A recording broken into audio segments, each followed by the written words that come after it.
नहमदुहु व नुसल्ली अला रसूलिहिल करीम अम्मा बाद फ़अऊज़ु बिल्लाहि मिनश शैतानिर रजीम बिस्मिल्लाहिर रहमानिर रहीम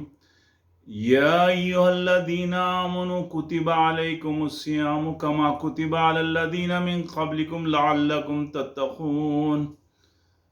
हज़रात, अल्लाह ताला उम्मत मुस्लिमा पर पिछली कौमों की तरह रोज़े फ़र्ज करके चाहता है कि उम्मत मुस्लिमा तक़वे की मशक़ करती रहे। चुनाचे एक मुसलमान हर साल एक महीने के रोज़े बाकायदा फ़र्ज समझ कर रखता है। इसलिए हमें जायज़ा लेना चाहिए कि बुज़ुर्गान दीन के नज़दीक रोज़े कबूल होने की अलामतें क्या थीं और किस अंदाज से हम अपने इस तसव्वुर को जहन में बिठाकर इस्लाम की जो है पैरवी कर सकें। रोज़ा अल्लाह ताला एक रूहानी दवा रखा है और इस दवा को 2-4 दिन नहीं बल्कि बाकायदा मुसलसिल एक महीने तक पिलाना चाहता है, ताकि इंसान के अंदर 11 महीने की जो रूहानी बीमारियां आ गई थी वो जो है दूर हो जाए और इंसान जो है रूहानी तौर पर सेहतमंद हो जाए। इसलिए इस वीडियो को ख़ास तौर पर बुजुर्गान दीन के पास रोज़े कबूल होने की अलामतें क्या थीं उसको सुनिए कि इसमें ये वो लोग ये बताते थे कि दुनिया के अंदर जब इंसान बीमार होता है तो उसमें 3 किस्म के मरीज़ होते हैं। एक मरीज़ वो होता है जो अपनी बीमारी दूर करने के लिए दवा इस्तेमाल करता मगर वो परहेज़ नहीं करता और बाकायदा बदपरहेज़ी के साथ दवा इस्तेमाल करते रहता है। बिल्कुल इसी तरह एक मोमिन पूरे माहौल को देखकर और रोज़ों को फ़र्ज जानकर रोज़ा जैसी रूहानी दवा इस्तेमाल तो करता है और सबके साथ रोज़ा रखता है, मगर वो जो परहेज़ करना है उससे परहेज़ नहीं करता। चुनाचे रोज़े की हालत में अल्लाह की नाफरमानियाँ करते रहता है, टीवी के ज़रिए गाने और ड्रामे और फिल्में देखते रहता है, झूठ बोलकर तिजारत भी करता है, रिश्वत भी खाता है और गीबत भी करता है। बेपर्दा फिरने वाली औरतें रोज़ा रखकर भी बेपर्दा फिरती रहती हैं। नीम बरहना लिबास पहनने वाले नीम बरहना रहते हैं। रोज़े में गुस्से का इजहार भी करते हैं और ये कहते हैं कि साहब मुझे रोज़े में बीपी बढ़ जाता है। गालियां देने वाले बराबर गालियां देते हैं और लड़ाई झगड़ा करने वाले लड़ाई झगड़ा करते हैं। और वो लोग अपनी आंखों को, कानों को, ज़बान को, दिलो दिमाग को हालत रोज़ा में नहीं रखते, जिसकी वजह से वो रोज़ा रखकर भी हलक से प्यासे और पेट से भूखे रहते हैं और उनको रूहानी तौर पर कोई फ़ायदा हासिल नहीं होता। उनका रोज़ा सिर्फ जो है यानी गैर मुस्लिमों की तरह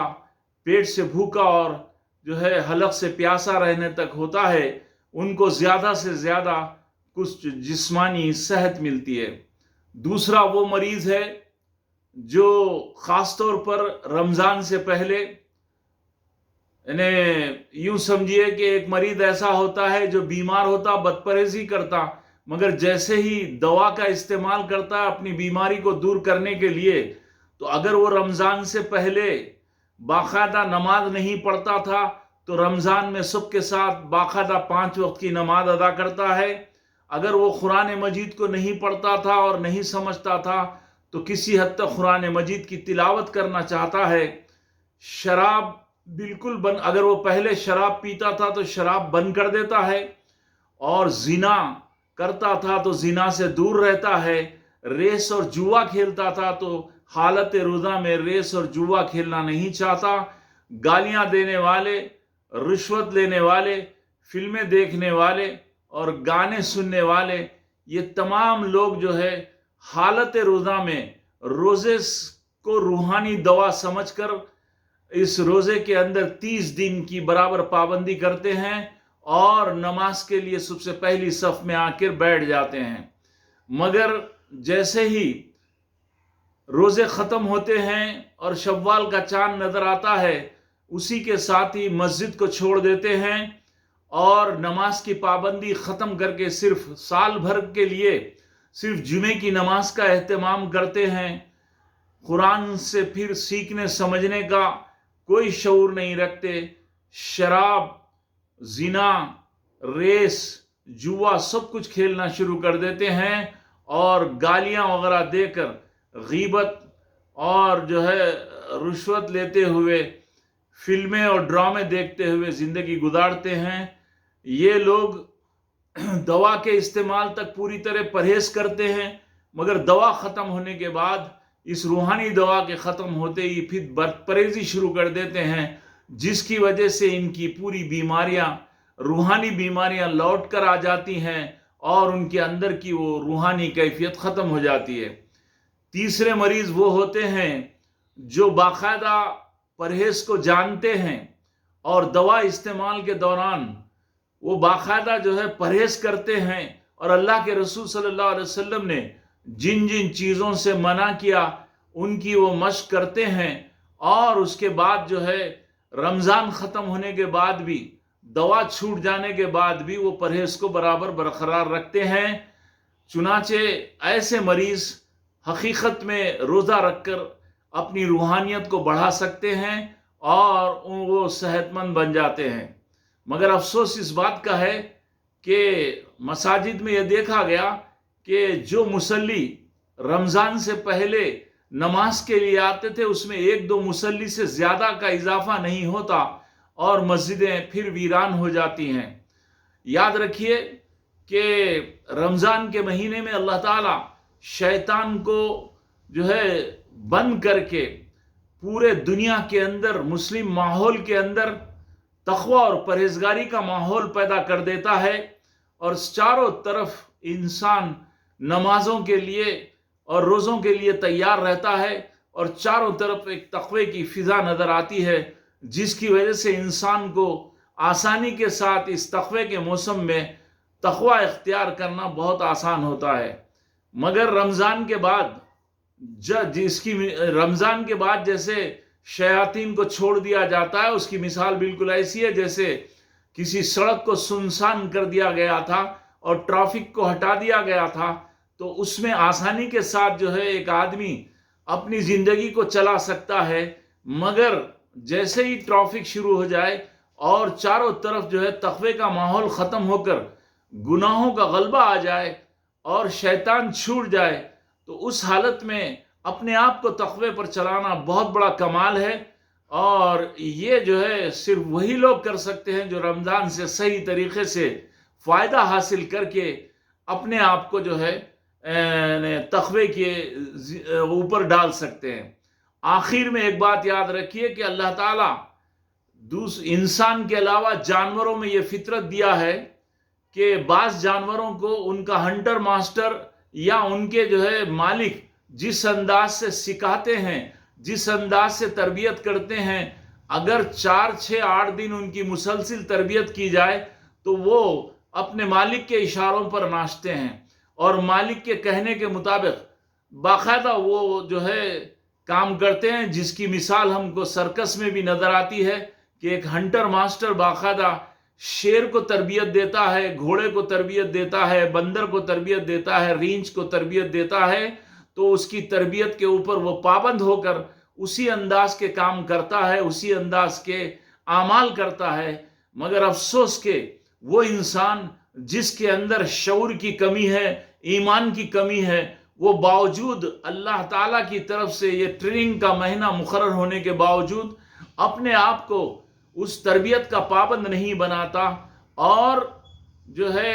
حزب الشیطان کا ساتھ دے کر شیطان کی جماعت میں شریک ہو کر پھر سے قرآن مجید کی جو ہے کھلم کھلا خلاف ورزی کرتا اور رسول اللہ صلی اللہ علیہ وسلم کے اعمال کے خلاف शैतानी अमाल के साथ ज़िंदगी गुजारता है। इसलिए हमें जो है खूब अच्छी तरह याद रखना चाहिए कि हम जो दवा इस्तेमाल किए हैं उससे हमको कितना फ़ायदा हुआ। बुजुर्गान दीन ये तसव्वुर रखते थे कि अगर रमज़ान से पहले उनके अंदर 30% अगर तक़वा था तो रमज़ान के बाद उनमें जो है 35% का तक़वा पैदा होना लाजमी और ज़रूरी था। अगर तक़वा 35% का पैदा हो जाए तो वो ये समझते थे कि हकीकत में हमारे रोज़े कबूल हुए और हमको रोज़े के बरकत हासिल हो रहे हैं। अल्लाह ताला ने जिस मकसद के लिए हम पर रोज़े फ़र्ज़ किया था, यानी तक़वा हासिल करने के लिए, उसमें अल्लाह ताला का फ़ضل हम पर हुआ है और हम अपने तक़वे को कुछ बढ़ा सके हैं। तक़वे के लिए सिर्फ नमाज पढ़ना, तिलावत करना, ज़िक्र करने में इजाफ़ा होने का सवाल नहीं, बल्कि तक़वे के लिए ये ज़रूरी है कि आप हालत रोज़ा में मुत्तक़ी बनने के लिए, ख़ास तौर पर मुत्तक़ी उस इंसान को कहा जाता है जिसके अक़ायद भी सही हों, जिसकी इबादत भी सही हों, जिसके मामलात भी सही हों, जिसकी माशरत भी सही हो, जिसके अखलाक भी सही हों। इसलिए रमज़ान के रोज़े के बाद हमारे अंदर अगर तक़वा पैदा हो चुका है और हमको रोज़ों से फैज़ मिल चुका है तो खूब याद रखिए कि हमारे अक़ायद दुरुस्त हो जाएंगे और हम खालिस सहाबा जैसा ईमान अपने अंदर पैदा कर लें और हमारे इबादत को दुरुस्त कर लें और गैर अल्लाह के सामने सिजदा, रुकू, मन्नत, मुराद और दुआएं करना छोड़ दें और हमारी माशरत के अंदर बेपर्दगी, बेहयाई और जो है फजूल खर्चियाँ ये सब छूट जाएं और हमारे अखलाकियात जो है बिल्कुल इस्लामी अखलाकियात बन जाएं और हमारे जो है यानी मामलात अगर सही हो जाएं और हम बाकायदा लोगों के खर्च डुबाने से, लोगों का माल खाने से अपने आप को बचा लें, तो खूब याद रखिए कि ऐसा इंसान हकीकत में तक़वा पा लिया और ये तक़वे के बढ़ने का जो है तरीक़ा बुजुर्गान दीन के नज़दीक था और इसी से वो अपने रोज़े के कबूल होने की जो है अलामतें महसूस करते थे। गर्ज़ ये कि ये मुख्तसर जो है वीडियो सुनिए और इस पर अमल करने की कोशिश कीजिए। अब्दुल्ला सिद्दीकी की किताब रोज़े का मकसद क्या है उसे ज़रूर पढ़िए, इंशाअल्लाह बहुत फ़ायदा होगा। व आखिरु दावाना अनिल हम्दुलिल्लाहि रब्बिल आलमीन।